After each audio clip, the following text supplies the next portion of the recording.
membenci, ya, atau membuat tidak ridho Fatimah sama dengan membuat tidak ridho saya sebagai Rasulullah, dan siapa yang membuat tidak ridho Rasulullah sama dengan tidak membuat tidak ridho Allah. Tolong ukur kan dia.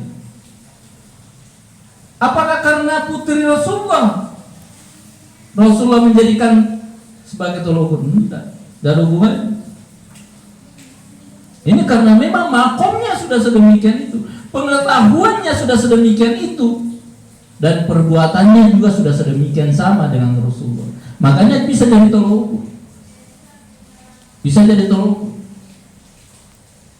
Jadi apapun yang tidak disenangi Sayyidah Fatimah, orang harus berpikir, kenapa? Pasti ada sesuatu yang salah ini.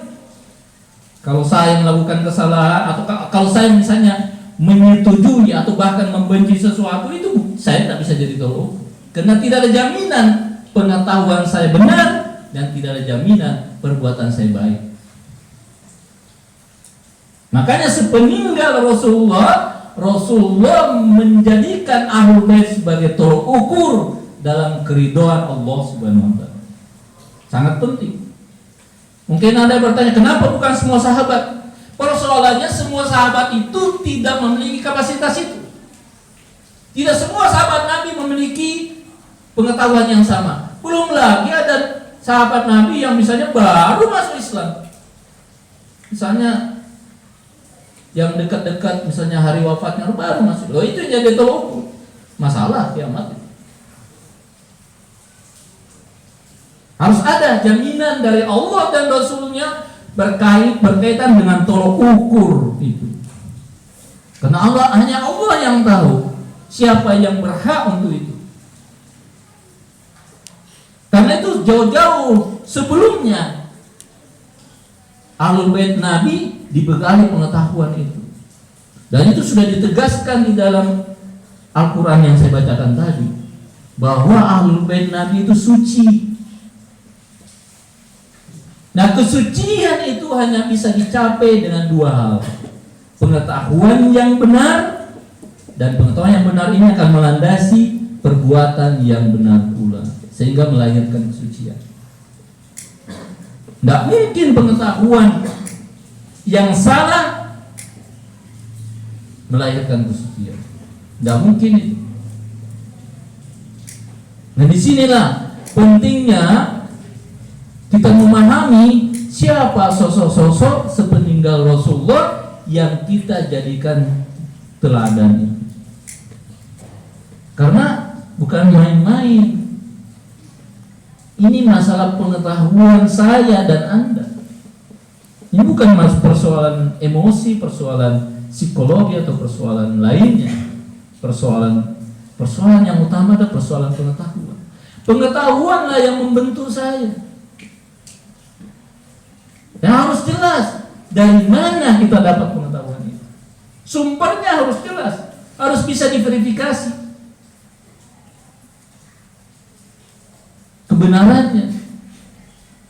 Walaupun dalam beberapa hal, terutama dalam masalah hadis, itu juga ada ikhtilaf. Tapi minimal secara umum dia memiliki tolok ukur yang jelas, ya.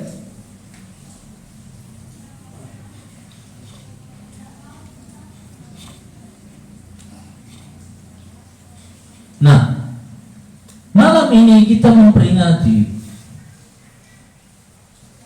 syahidnya salah seorang Ahlul Bait Nabi. Kita harus betul-betul dalam diri kita, ada keprihatinan dalam hal itu. Kenapa? Karena kehadiran dan ketidakhadiran sosok itu jelas ada pengaruhnya, ya. Jelas ada pengaruhnya. Nabi tiada dengan Nabi ada di hadapan kita, jelas ada pengaruhnya. Walaupun mungkin ada kaidah, mungkin setiap manusia ya pasti mati. Tapi kesedihan itu harus kita hadirkan, karena kesedihan itu sendiri itu menjadi apa? Bisa menjadi kondisi yang melahirkan pencerahan. Ya. Menariknya tuh dalam dunia tasawuf itu diajarkan bagaimana kita nangis. Jadi tangisan itu sendiri itu punya nilai epistemologi. Ya. Menarik itu. Kok bisa tangisan melahirkan pencerahan? Ya. Ini perlu diajarkan ini di SD. Bagaimana menangis yang benar dan motifnya. Menarik. Justru tertawa yang banyak itu bisa membuat jiwa itu pada level tertentu mandek.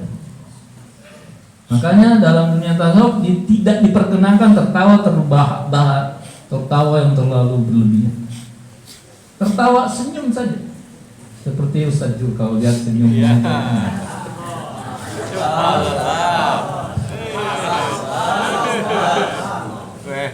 Itu ada makna di baliknya sebenarnya. Nanti ada urusannya. Jadi menariknya itu memang pada level tertentu perbuatan kita ini itu juga kembali berefek pada apa? Pada terbukanya pintu-pintu langit, turunnya pengetahuan. Pengetahuan memang mendasari perbuatan, tapi perbuatan itu sendiri kalau dilakukan secara khusyuk, ya, dengan penuh keikhlasan, dengan penuh kerendahan hati, itu membuka pintu langit dan melahirkan pengetahuan baru. Ada hadisnya itu. Jadi barang siapa yang mengamalkan dengan sungguh-sungguh, dengan ikhlas, dengan penuh kerendahan hati, apa yang diketahuinya, nanti Allah akan memberikan pengetahuan yang dia tidak atau dia belum ketahui dari perbuatan itu. Makanya ini ada hubungannya dengan proses kesempurnaan jiwa dikaitkan dengan perbuatan badan. Yang Mullah Satra itu sangat bagus sekali memberikan pencerahan. Bagaimana jiwa ini ikut dipengaruhi kesempurnaannya oleh perbuatan-perbuatan lahiriah kita, perbuatan-perbuatan jasmani kita. Itu ada korelasinya sangat besar. Karena itu dalam Islam menariknya, orang kan biasa saja beribadah, ya duduk saja kayak semedi kan. Tapi tidak. Kenapa itu kok sholat begitu ya? Apa makna di balik gerakan itu? Dalam kaitannya dengan pencerahan manusia. Itu ada hubungannya kalau kita analisa bahwa dunia materi ini identik dengan perubahan, identik dengan gerak.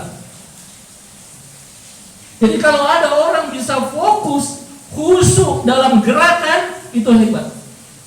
Kalau bisa fokus duduk gini, itu mah biasa itu. Tapi dalam keadaan bergerak dia fokus, ini hebat. Hebat itu.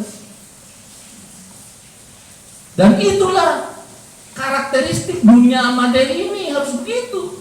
Bahwa spiritual yang dicapai melalui gerakan ini yang merupakan bagian tak terpisahkan dari dunia materi ini, itu harus seiring itu. Betul-betul menarik di sini. Bahwa peribadatan itu gerak itu sendiri. Dan gerak itu akan melahirkan pencerahan-pencerahan tertentu. Karena kita berada di dunia ini, di alam materi yang identik dengan gerak dan perubahan itu sendiri. Coba lihat awal, sahabat juga begitu. Bergerak semuanya. Ada apa di balik gerak itu? Rupanya badan kita ini akan sempurna, badan jiwa kita akan sempurna melalui pergerakan badan ini. Dan pergerakan badan ini harus diarahkan memang kemana gerak itu. Jangan sembarang bergerak. gitu kan. Makanya menarik itu juga kalau kita lihat tokoh-tokoh sufi ya, itu mereka itu tidak sembarang bergerak itu. Saya amati kadang, tidak sembarang bergerak. Kalau tidak ada tujuannya misalnya yang ambil, tidak bergerak. Jadi gerak itu harus punya tujuan yang jelas dalam upaya pencerahan. Oh ini berlatih sebenarnya. Makanya saya kadang memperhatikan Ustadz Ilham itu. Ya, kalau bergerak gitu ya. Gerak dan diamnya itu punya makna. Yang sebenarnya tidak akan pernah berdiam sebenarnya. Karena jasmani itu identik dengan gerak. Tapi tubuh ini, tangan ini, mata ini, itu semuanya harus jelas. Jangan sembarang melihat, jangan sembarang mendengar, jangan sembarang ngomong. Kaki ini juga harus jangan sembarang bergerak. Itu semua diatur. Karena gerak ini mempengaruhi, betul-betul mempengaruhi kesempurnaan jiwa. Disinilah kenapa itu penting. Makanya menarik, kenapa Islam itu kok mengaturnya sampai sedetail itu. Masuk kamar mandi harus kaki kiri. Apa hubungannya dengan kaki, kalau kaki kanan? Keluar harus kaki kanan. Ini ada apa ini? Itu terjawab dalam sahabat penjelasan. Saya baca ini, waduh, ini luar biasa. Terkontrol betul itu. Betul-betul. Jadi kalau gerakan kita itu sudah betul-betul kita kontrol, kita kendalikan, jiwa pun sedemikian rupa kita bisa kendalikan dimanapun dia bisa melakukan aktivitas. Dan para wali seperti itu. Dia bisa melakukan apa saja melalui kontrol jiwa. Itu sudah terlatih nih. Dia bisa gerakan apa saja melalui keinginan jiwa. Wah ini kalau sudah dicapai luar biasa. Saya sendiri belum. Saya nggak tahu siapa di depan saya ini. Sudah jelas. Ya. Allah. Tapi begitu teorinya. Begitu adab-adab yang diajarkan dalam Islam. Kalau akhlak kan berhubungan dengan gerakan batin, ya. Sifat-sifat. Tapi adab itu gerak lahiriah. Itu diajarkan dalam Islam. Itu karena rupanya gerak itu memiliki faktor penentu dalam pencerahan batin seseorang. Itu dalam sirah itu ya, sirah Nabi. Itu memang bagaimana itu setiap gerak Nabi dilaporkan, diceritakan oleh para sahabat yang nantinya itu menjadi sebuah keteladanan. Oh Nabi itu begini. Padahal hanya bercerita tentang gerak Nabi. Jalannya Nabi itu begini. Berpakaiannya Nabi itu begini. Cara dia menoleh. Itu semua menariknya semuanya detail ya ada di dalam sirah Nabi itu. Rupanya itu dia memiliki juga faktor penentu di dalam proses pencerahan batin manusia, jiwa manusia.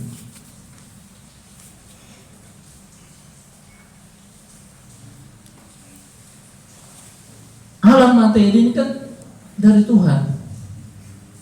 Otomatis Tuhan tahu kematerian materi itu memiliki peran dalam kemateriannya walaupun memiliki keterbatasan dan dalam proses naiknya manusia ke alam yang tinggi.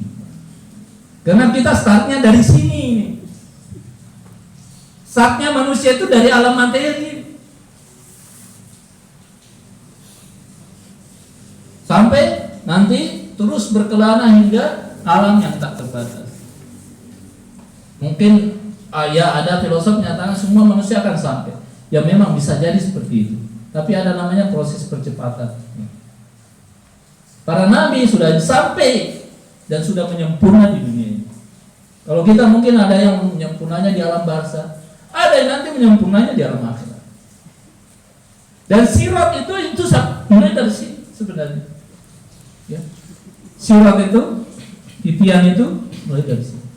Dan kita jatuh bangun di dunia ini.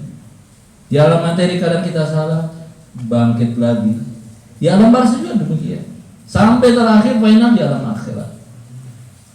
Jadi jangan bayangkan sirat itu mulai dari alam akhirat, enggak, mulai dari sini. Itu menurut perspektif filsafat, berhubungan dengan bagaimana alam satu dengan yang lain berhubungan satu sama lain, tidak terpisahkan. Ini sudah ada surat cinta.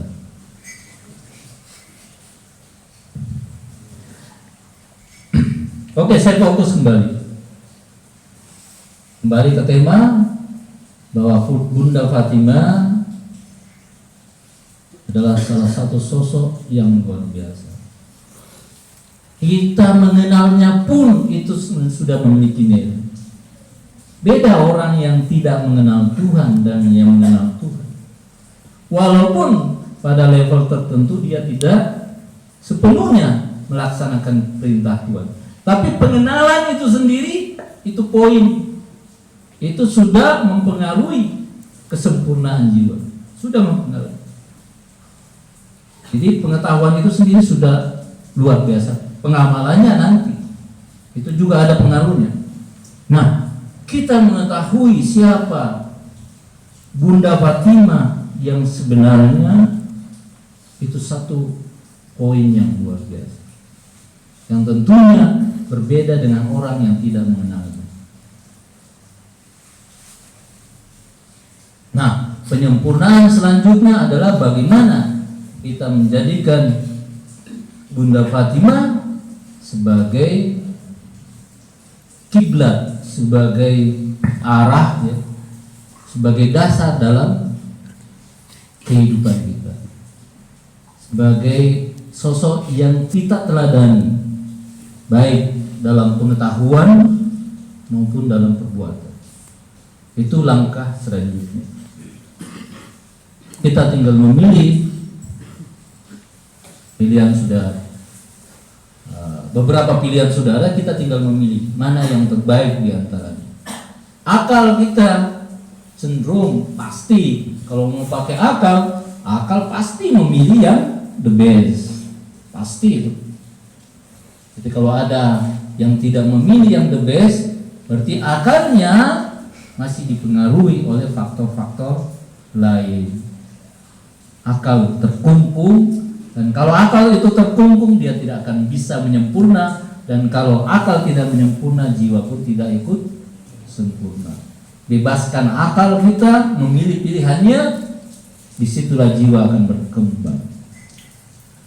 Terima kasih atas perhatiannya. Kurang lebih mohon dimaafkan. Billahi taufik wal hidayah. Assalamualaikum warahmatullahi wabarakatuh.